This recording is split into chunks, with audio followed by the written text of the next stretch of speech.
Hello and welcome to Women's Biz Podcast. I'm Annie Gibbins, founder and CEO of Women's Biz Global, and I invite you to get comfortable and listen in on candid conversations I have with fascinating women from around the globe. Business leaders, entrepreneurs, humanitarians, athletes, and a whole lot of regular people. Tune in as they let their guard down and open up on aspects of their business and life journey, how they measure success, and what they have learnt along the way.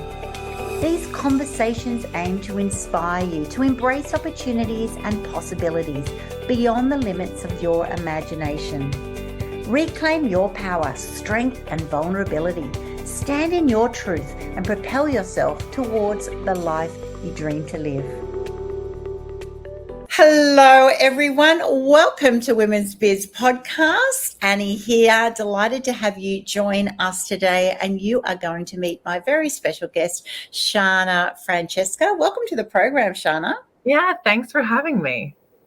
It's great to have you on the show. And for those of you listening in who don't know Shana, she is such an inspiring figure in the realm of intentional leadership, entrepreneurship, and ethical living. So it's going to be a really great conversation today. As a keynote speaker, writer, and dedicated scholar, Shana has profound insights actually into the transformative potential of community-driven approaches. So this is going to be a nice new topic for us on the podcast, talking about how we can actually use the whole community to help us elevate really and to achieve more and hopefully be better human beings. She's a passionate advocate for effectiveness as leaders and individuals as we really amplify our profound influence, right? And that can be done through community as well. So welcome to the show, Shana. It's great to have you here. I'd love to just dive into your background then and inspiration. Why did you get into this specific area? Yeah, so difficulty. So I was born into an abusive household and raised inside of an evangelical Christian cult. And so I experienced profoundly in nearly every aspect of my life, right? So inside of the house, I was experiencing abuse in a high control environment. And then outside of my life, I went to the school that was part of the church that was the cult. And so, that was a very high control religious environment, right? And so every aspect of my life was very, very controlled. I'm so sorry. Hold on one second.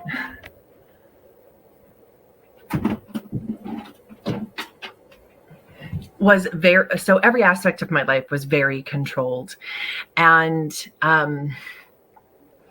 it was very difficult for me to understand or even have the space to understand who I might be in the world, who I wanted to be in the world, because whenever I showed up as myself and got curious, I was punished. Whenever I dared ask questions, right? Because I was required to have faith. And faith was defined for me as believing without seeing, believing without any proof, without any verification, without anything. I was just supposed to take other people's word for it, right? And so it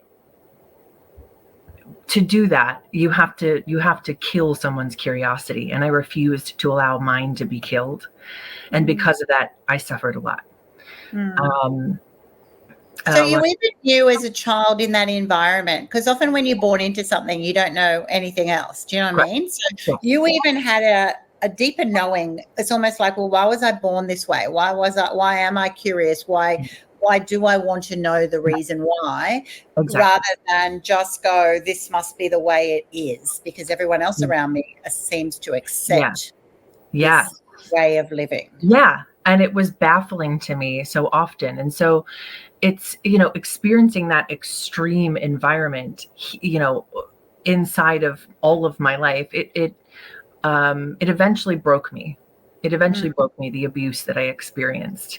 And so I left at 26. I left the home I grew up in. I left, I walked away from, that environment, walked away from the high control religious environment, and started to build a new life for myself. But as I healed and as I grew, I started to recognize that some of the ways that leadership and the authority in my life had shown up inside of that cult and inside of my abusive household, there was aspects of it that showed up in our society, that showed up in the way that some leaders led, right? Concepts, not necessarily the same exact behavior, but sometimes, right, versions of it.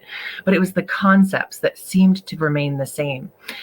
And I started paying attention to how I felt in the corporate world and how it had a lot of parallels to how I felt inside of that cult, right?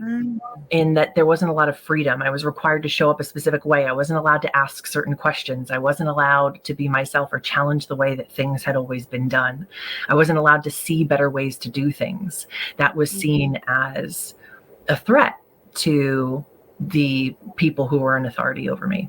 And so it led me onto this quest of like, I knew at some point I was going to start my own business. I had already decided that, right?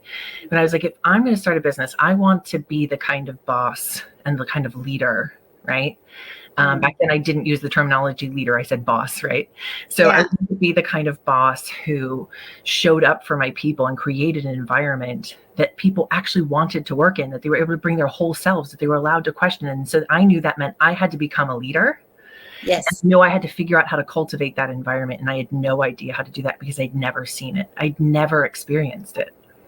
And so this started more than a decade now of research, because I started doing the research at 29 and I'm almost 40, right? And so started in this decade of research that continues to this day. And at some point, I guess I figured out that it was really valuable to other people, all this knowledge that I had gathered, and started sharing it with the world, and started getting asked to do speaking, and started being asked to do group coaching. And I was asked to do all these things. And I was like, oh, hold on. Maybe I know more about this than I thought I do. Maybe my perceptions are really valuable. And kind of stepped into this reality that I live in now as a scholar of intentional and ethical leadership and living, and consulting and coaching, and as a keynote speaker. Yeah. Incredible. And often when you've got more to, your dream was, shouldn't leadership be different? Shouldn't it be more amazing? You would have dreamt of, wouldn't it be great if it was inclusive and it actually engaged those, working with the team, if it brought out the best in them, if it included diversity? You'd have all these dreams because of the background that you had of what you thought it could be. It's a bit of a sad shock when you actually then leave that and you go out into the real world, and you actually sound like you experienced a lot of very authoritative, old school leadership style. Do you think that rippled through, you're in the US, a lot of leadership styles in different companies, or is it that some levels or some types of companies actually seem to think that would be the way leadership should work? Because, progressive leadership is all about the team and inclusivity and diversity and, what's your thoughts on that? My thoughts are there's a lot of societal held ideas of what leadership looks like, of what it looks to be the person in power, and that the leader needs to have a certain level of power. But in my observation, in order to accumulate power, you have to walk away from accountability, right?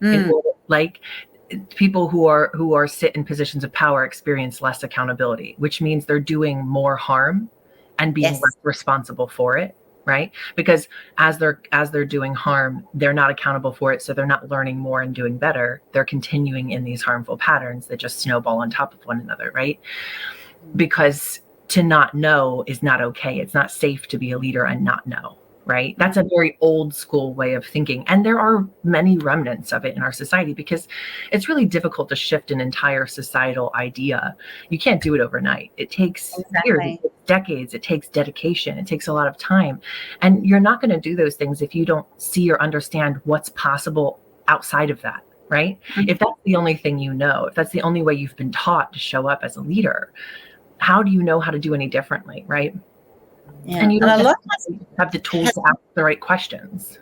Yes, exactly. And a lot of that has to do with the people who, are the bully leaders, are often, not brought to account. They've set up infrastructures that they can actually go a bit rogue, which is where the abuse and the criminality and other things happen, because no one is bringing them into account. So they get away with that, and it probably even just fuels that behavior. It does. It's like, it absolutely I'm does. invincible. If you look at some of the people who've done shocking things in the world, it's because they actually thought they were above the law. Yeah, I also think it's a matter of, no one wakes up. I've never met anyone who wakes up in the morning and thinks, I'm the villain, I'm going to go and harm people. Right? Instead, I think they see the world the right way, whatever that even means, because there's no right way to see the world, because everyone sees it differently, right? But I think they've assigned it to this, I'm right, and other people who don't see the world this way are wrong, right? In order to separate themselves from accountability. But I think most people recognize that what leadership could be. They just don't know how to get there, right? They have so much on their plate, and they can't read all the books. They can't do all the things. They can't study all the organizations around them they don't have time for that, right? So enter me, who does all the studying for them, right? Who's read all of the books for them, and who can distill that information and relay it to who they are and their organization and the things they want to accomplish, right? Because I think right now leaders recognize more than anything, I know that they do, that there's a shift, especially here in the United States, in the way that they need to show up, because people are using their voice, right? And we're saying, this is unacceptable behavior. This is unacceptable, right? And somebody like me can come around and say, and be there to support them and say, yes, your people, whatever it is they're saying, this isn't okay. Or you're feeling it as a leader, or you're seeing consistent turnover, you're seeing that you can't hold on to employees long term, so on and so forth. These are indications that something's not right, and they can sense that. They know that, right? They can see the numbers, and then they'll reach out to me, and then we can go through it, and we can say, okay, here's what you're seeing, here's what you're experiencing. How do we address that? How do we empower your organization to be a place where people feel and are, right, empowered to bring their authentic self to the table, where the organization they're working for contributes to them as an employee, to their thriving, so that they as a thriving being can then contribute to the organization's overall success and profitability. Yeah, beautifully said. And I think most people actually want that. Most people want to be in an organization that brings out the best in them, that they contribute with, that they're appreciated and valued. They just don't know from their position, their little cog in the wheel, how to influence change. So it requires people such as yourself who actually are able and capable and driven to be able to say, we can do this in a better way. So do you believe that the impact of your upbringing, let's talk about that, how did that influence or inform the principles that you now advocate for? Do you actually use that, the disparity that you actually had, or the dreaming of a better leadership model, how does that influence what you're doing now? Yeah. As I went through this process of giving language to what I saw in the world and giving language to my work, right? Finding the way to express what I saw and understood, and what value I wanted to bring to the world, I started to recognize certain patterns in my own life and the way I showed up as a leader, and the tools that I had used to heal and to become human, right? Because growing up in a high control environment, in a high control bubble, I wasn't allowed to be human. I had to show up as this very specific, very dehumanized and objectified thing, right? I was just a tool for other people's use. It's a very different thing to figure out, okay, so now how do I become human, right? Yeah. And so the principles that I saw consistently showing up in my own life and my own leadership were curiosity, respect, and accountability.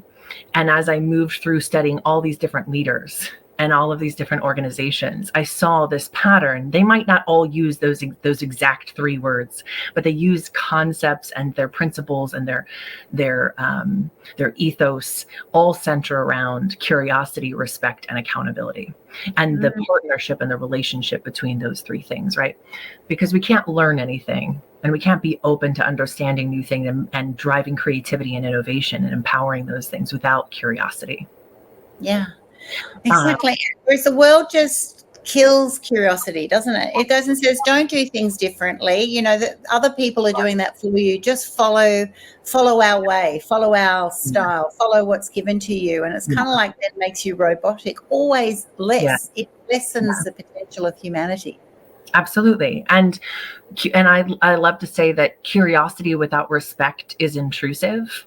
And respect without curiosity is uneducated. So curiosity has to be approached with respect, right? We have to understand boundaries. We have to understand reciprocity with the living world around us and the people we share the world with and people we work inside of an organization with and the teams that support us and so on and so forth. And then the accountability part really amplifies the curiosity and the respect and curiosity and accountability work hand in hand. Right?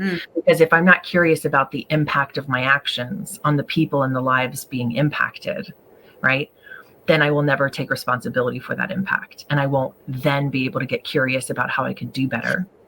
Yeah. And show up in ways that are less harmful and take responsibility for that, right? So all 3 of them, they just continually feed one another and come back to each other, right? And so when I just kept seeing this loop, right, in my work that kept showing up, I was like, these are the 3 things. Without these 3 things, there is no ethical relationship involved, right? The minute you take one of them away, the relationship falls apart, especially if you take accountability away. That's where ethics leaves. Yes. Right. Yes. That's the minute a relationship becomes unethical in that moment. Yes, exactly. You've lost the framework of controls of someone being able to ask why. Someone to say that's not healthy, that's not helpful. Or you hurt me, or that's harmful to me, right? Exactly. And then me to say, okay, I won't do that again, right? But then they do. They do if there's no accountability. Yeah, if there's no accountability. Exactly. It is a cycle. So if you had to articulate your personal definition of intentional and ethical leadership and why these concepts are pivotal in today's landscape, what's your response? So I look at it kind of like a formula. So we would apply the rules of mathematics, of basic mathematics, PEMDAS, which is parentheses, exponents, multiplication, division, addition, and subtraction. Why is that relevant? Well, because I look at this as a formula. It's be curious plus be respectful in parentheses times practicing accountability, right? So we get curious, we learn people's boundaries, we understand those things first, and then we understand accountability and reciprocity when we are involved in all of those things. And so that becomes foundational for all relationship with ourselves, with the living world around us, with our team, so on and so forth. And when we apply those principles to our own life first, they start to bleed into all of the relationships around us and become prevalent in our organization. We can't dodge accountability and think that accountability is not also being dodged in other places inside of our organization. Exactly. Right. Exactly. Beautifully said. Let's dive into that concept of, or the role of curiosity. You've highlighted that quite clearly already. It's a significant factor in any person's growth and societal change, right? We have to be curious. So how do you see curiosity playing a transformative role in leadership and community development? I think the more we get curious, and especially when I specifically see curiosity being something that helps to connect us, right? And when we get curious, we can start to recognize that we only see the world from our very narrow view, through our lens of experiences, and that other people in the world have had very different experiences. And because of that, they view the world from a different lens, from a different position, right? And that actually altogether, we have a much clearer view of the world. And altogether, our curiosity can be knit together, right? To have this really incredible understanding of the world around us, because ultimately innovation is about new connection, about new relationships. between things we're very familiar with, typically, right? It's a new relationship. Without curiosity, again, there is no relationship, because if I'm not interested in who you are, I can't create I can't create a connection with you, right? And if we're talking about creating new products, creating new whatever it is, services for our clients, it requires us to look at the same old things in new ways. It requires curiosity, right? So curiosity drives creativity, drives innovation. It drives us to recognize that diversity of thought, of people, of background, of action, all of these things, diversity in every aspect of our organization is required in order to bring forth and truly drive innovation. Absolutely. In fact, modern principles, even on boards, I work with a lot of boards, and they're all into, having as much diversity as possible, different points of view. It gives you a breadth, a different perspective on the same strategic points that you're talking about, the same operations of a business, but it's a good, healthy thing. You have to be brave to do that, though. I think you have to be brave, and also you have to take the time. So many people go, oh, I don't have the time for that. Going to talk about all these ideas, and then we're going to do this anyway. It's kind of like, well, we might not continue to do this anyway. But we got curious. Because we got curious. There might be a better way, there may be a different way, and then that makes people uncomfortable. But it will be uncomfortable to grow. And I think anyone who has succeeded in a different way will all share that it took more time. It was uncomfortable until they got to that next stage. But they never look back and go, I'm sad that I did that. They'll all go, thank goodness I took the time. Innovation, growth, expansion, they all require us to get comfortable with being uncomfortable. Yes. Right? You have to be willing to get uncomfortable. You have to be willing to push past what you thought yourself capable of, what you thought your organization of. And I don't mean bypassing people's boundaries. I don't mean pushing people. I mean empowering people to explore and supporting them so that they can know that they have a community of support around them as they explore the unknown and as they become uncomfortable. Entering and venturing into new spaces, right? When you've got a chorus of people who are entering into the unknown together, there's a heck of a lot more safety in that than there is in sending someone out on their own with no support, right? Because then again, we're having diversity of observation, diversity of thought, and diversity of input into that new exploration, into those new spaces. So again, I will always come back to, we're meant to live and operate in community with one another.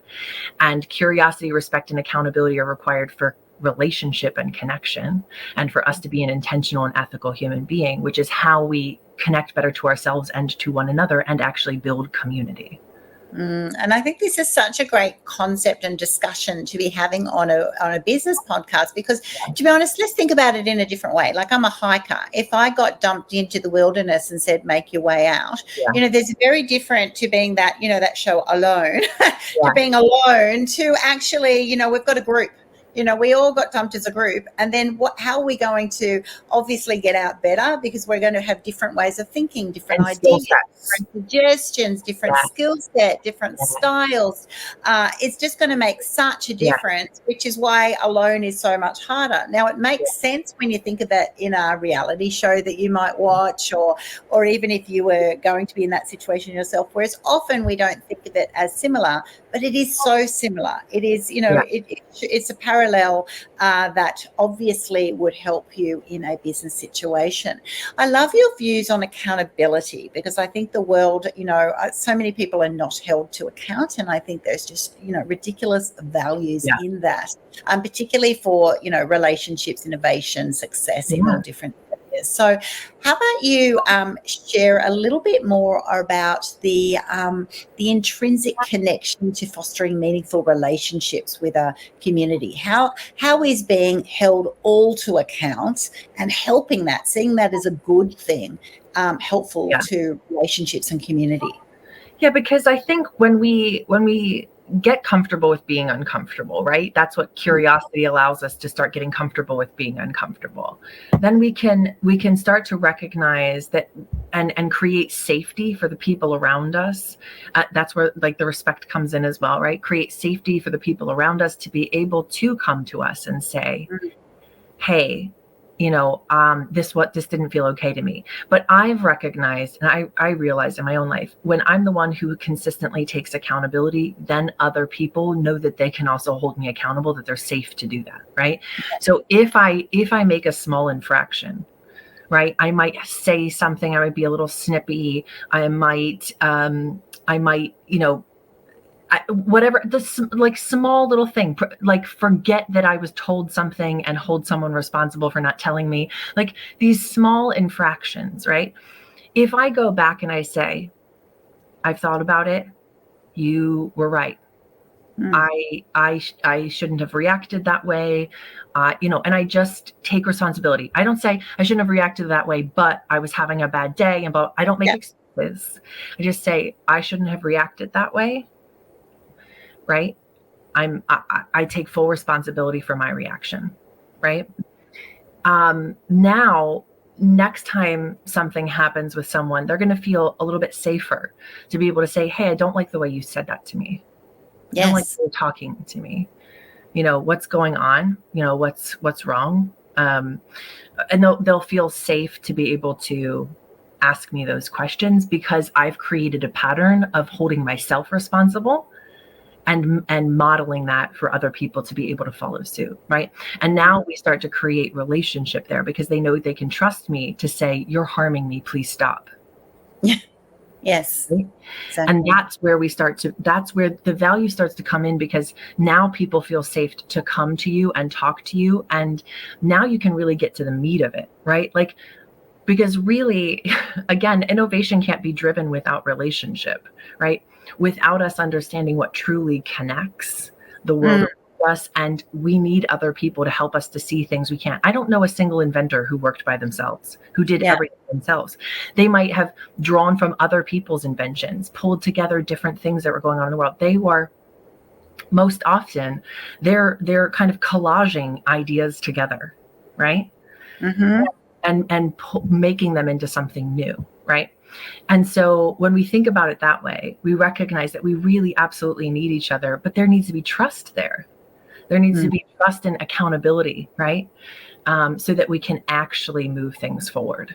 And you only trust when you've seen a proven evidence, a pattern of a behavior that you feel comfortable and safe and secure with, that you value, that you respect. So it's going to take those patterns within all businesses for your employees, those people on your teams, to go, that's right, they practice what they preach. They set themselves to the same standards as they do to us. So that makes me feel more comfortable. I learned that as a CEO. I used to, you'd have the team give their feedback, but the CEO just kind of listens and comments on it. And I actually, I had a real revelation earlier on in my career, and I went, no, I need to do the same. I came and said, these have been what I've been working on this week. This is where I'm at. And then they did the same. And it really changed the whole vibe. It's kind of like, no, Annie, it keeps herself to the same account. I'm accountable to the board. But it changed the pattern. I felt they felt a lot more comfortable, because sometimes I'm like, oh, I didn't get to this week, or I'm a bit annoyed and frustrated at myself with this. And there's suddenly that vulnerability or that openness to say, we all fuck up at times, but you know what, the world didn't fall down. We're going to have to work together a little bit harder, or something shifted. It's like, oh, wow, it's refreshing. Yeah, well, because ultimately anybody who's ever succeeded is going to know deep down inside of themselves, whether they tell you or not, but most often they will tell you that they failed their way to success. Yes. Right. They failed a lot of times, and they just kept going, but they had to get curious about what they needed to change to be able to make the next iteration and the next iteration and the next iteration. And so when we can create psychological safety for our people to fail, and to then be able to fail again, right? And we're not wagging our finger in their face, but instead we're creating a community of support around them, and we're somebody they can trust, and they can come to us for feedback, and there becomes a whole symbiotic relationship. Now this organization is an ecosystem. It's a bubble of life, rather than a place where people are feeling like they are suppressed and inauthentic, and having to show up and just do the work, rather than show up and explore the work. Great phrase, great phrase.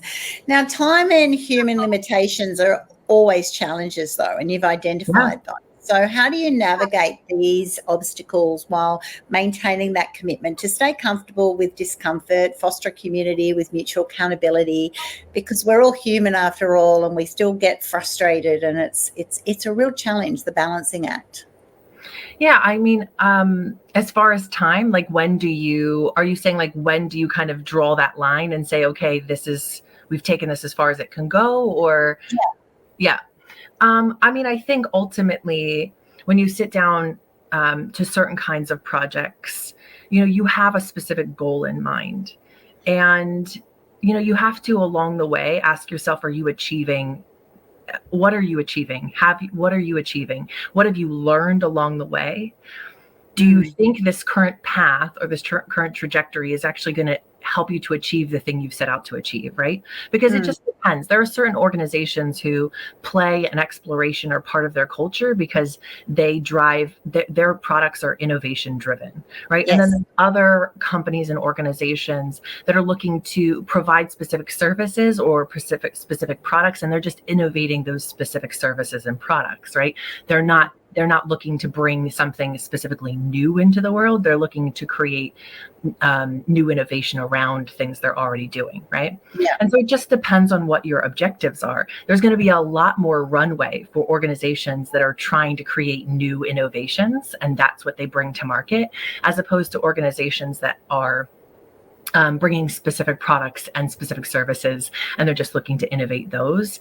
And I think there's probably less exploration and less time for those sorts of organizations. But I think ultimately you have to it's a cost benefit ratio that each organization has to determine. How much runway do you have? What are you looking to accomplish, and what are you looking to dedicate to accomplish that? How much time do you have to do that? And I think there has to be consistent evaluation, which is why relationship is really important, so that these conversations can be continually fostered and had, so that you can determine, okay, I think we've taken this as far as it can go. We're going to have to move forward with this now, right? So it just depends. Again, it has to be a consistent conversation that requires relationship. So what's your advice to those listeners, people who are working in companies, probably at that position that you're at, Shana? They've got their first or second or third job, and they're like, you know what, things should be better. I feel frustrated. I feel undervalued. I feel unappreciated. I don't feel that this organization pushes themselves, stretches themselves, appreciates the value of the collective. What do you recommend for them? Are they actually just in the wrong business? You sort of go, well, you know what, you need to value yourself and find that business, or how do they influence change within an organization? I mean, if you're in your first or second job, it's not, unless you've been there for a long amount of years, it's not likely that you're going to feel like you have enough foundation underneath of you to steer and change an entire organization. I would say if there's a good group of people around you how you feel supported, like you can't feel unsupported at all. You can't. You can't have no one who's listening and willing to invest, right? If leadership is dismissing your concerns, in that moment, they've already told you who they are. Yes. They've told you what their values are, and you need to believe them. And so you need to leave them, right? Yes. And find a better position and a better company. There's no perfect company and no perfect position, but whatever company you work for should respect and value you, should honor you as a human being, and be willing to listen to you and honor what you bring to the table, right? This doesn't mean they have to do everything you say, but it does mean that they have to take it seriously and value you. And if they don't, then it's not the right place for you. And it doesn't mean that you quit your job without another one, right? Exactly. Be sensible here, everyone. Don't do that. Be sensible. Definitely find another job first. But it's probably for the best that you move on. And maybe, enough people moving on will send a very clear message to that leadership team that they aren't getting it right. And maybe they do need to invest in someone like me. Exactly. Exactly. And I think Gen Z are definitely already doing that and working for companies going, no, I'm going to now choose to work for a company who is, ethically conscious, into sustainability. I'm so proud of them. I wish I had what they did. It's really impressive that they'll actually vote with their feet. I'd love to finish this though with employers, with people who are running these businesses who, are sitting there thinking, I haven't actually failed often because I've been too protective. I've done things old school. I've done things my way. I've got settled in that. But actually, after listening to this conversation, I'm the one, the buck stops with me. I have the potential to influence change. What do you recommend for them? Develop a curiosity practice. Start taking walks outside and learn 3 new facts about something you've quote unquote known about your whole life. Pick anything, a plant, grass, a caterpillar, a bird, and start learning 3 new facts, whether this be something you do every day, which I recommend, or a few times a week, or at least once a week, where you're making this practice. And then you want to take that and apply that to your own organization. Right? But you got to foster the curiosity in your personal life first. Yes. And then start applying it to your organization. Fantastic.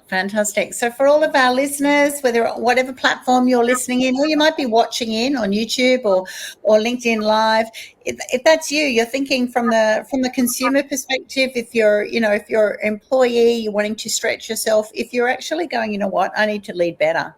I have really not thought of, the opportunity that I have to lead well, to empower others, to bring out the best in your team. Definitely, I'd love to have your questions coming in on the chat. I'll be able to reach out to Shana, myself, to be able to say, I want to do better. I want to do more because, think about all those people sitting in your company who are there because, one, they've got a job, but actually ultimately everyone wants to be valued. Everyone wants to be contributing. Everyone wants to be part of something bigger and better because it just creates a vibrant, healthy, progressive organisation. And so if you need help with that, definitely reach out. And I encourage you to take some of those tips that Shana has given today. That's right. Get curious. Start imagining a better world. Hopefully you haven't been through such traumatic backgrounds as Shana has, but it certainly positioned her in a way of when you've had that childhood experience of actually just following the rules that don't make sense, we can actually start creating whole new rules, new ways of doing things. And I think it's such a refreshing conversation to have. And I thank you for being on my program today, Shana. Yeah, thanks for having me. I appreciate it. Thanks so much for tuning in to this episode of Women's Biz Podcast. I'm Annie Gibbins, founder and CEO of Women's Biz Global. And if you would like to fast track your future success, pop on over to womensbizglobal.com, where you can find out how our coaching, media and publishing opportunities are helping women just like you to become and be seen as the trusted authorities in their niche. Inquire today and start reining in the abundance you desire.